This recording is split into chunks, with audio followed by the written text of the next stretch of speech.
เดวีนาเทพีแห่งท้องทะเลประติมากรรมปูนปั้นหินขัดประติมากรรมเดวีนาเป็นผลงานประติมากรรมที่ผสมผสานรูปลักษณ์ของมนุษย์กับปลาสิงโตหมายถึงเทพีแห่งท้องทะเลผู้พิทักษ์และปกป้องความอุดมสมบูรณ์ของธรรมชาติทางทะเล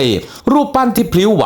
สะท้อนถึงความงดงามอ่อนช้อยและพลังชีวิตอันไม่สิ้นสุดของท้องทะเลผลงานชิ้นนี้จึงไม่ใช่เป็นเพียงศิลปกรรมหากยังเป็นสัญลักษณ์ของการตระหนักรู้และมุ่งหวังให้ผู้ชมตระหนักถึงคุณค่าและความสำคัญของการอนุรักษ์ท้องทะเลให้คงอยู่อย่างยั่งยืนโดยตัวชิ้นงานประติมากรรมมีความสูง8 เมตรจะติดตั้งในบริเวณสุดปลายแหลมสะพานหินโดยคาดหวังให้เป็นแลนด์มาร์คแห่งใหม่ของจังหวัดเพื่อให้ภูเก็ตเป็นเมืองศิลปะแห่งการสร้างสรรค์อย่างยั่งยืนต่อไป